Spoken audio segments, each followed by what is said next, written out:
స్వరాలంకృతికి స్వాగతం. నాకు 2 అక్కలు, 2 అన్నయ్యలు, ఒక చెల్లి. మా అమ్మగారు పచ్చని ఛాయ్తో మెరిసిపోతూ ఉండేవారు.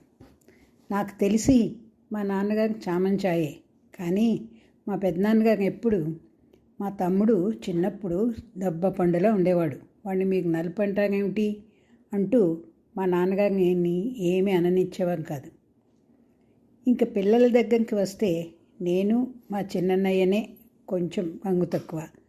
అయితే మా చిన్నన్నయ్య అస్తమానం నన్ను నల్లపిల్ల అంటూ ఏడిపించేవాడు. అమ్మా, ఈ భారతి ఏదైనా ఆసుపత్రిలో పుట్టిందా, సినిమాలోలాగా మారిపోయిందేమో అనేవాడు ఒకసారి.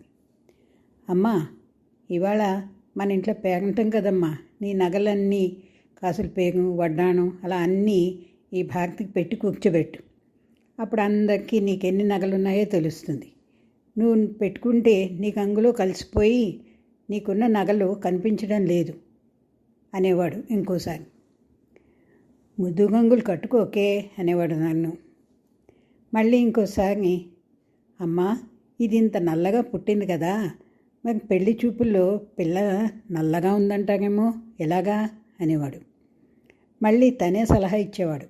ఒక పని చేద్దామమ్మా, దీని పెళ్లి చూపులకి దీని పక్కన దీని ఫ్రెండ్ శేషుని కూర్చోబెడదాం, అప్పుడు పిల్ల తెల్లగా ఉందంట అంటూ. ఈ మాట శేషు ఉన్నప్పుడే అనేవాడు. శేషు చాలా నల్లగా ఉండేది, కానీ పాపం అది ఏమీ అనుకునేది కాదు. పైగా కిసుకుమంటూ నవ్వేది. నాకా ఒకటే ఉక్రోషం. నేను మా అమ్మ కూతురిని కాదేమోనని, మా నాన్న నా పెళ్లి కోసం ఎంతో కష్టపడాలేమోనని ఒకటే ఏడ్చేదాన్ని. ఏడుస్తూనే నువ్వే నలుపు అంటూ పుస్తకాలు, తలగడాలు అలా ఏది దొంకితే అది వాడి మీదకి విసిగేసేదాన్ని. వాటిని పట్టుకోవడానికి ప్రయత్నిస్తూ తనకి తనే గుడ్ క్యాచ్ అని అరుస్తూ గట్టిగా నవ్వుతూ ఉండేవాడు.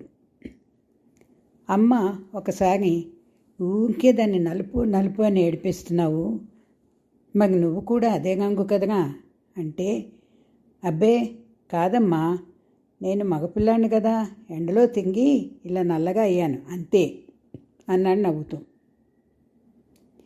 నాన్న కాగానే రోజు చిన్నన్నయ్య మీద కంప్లైంటే.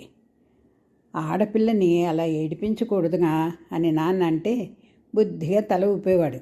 మళ్ళీ మామూలే. అలా ఎప్పుడు ఏదో ఒకటంటూ నా వెనకాలే తింగుతూ ఏడిపిస్తూ ఉండేవాడు.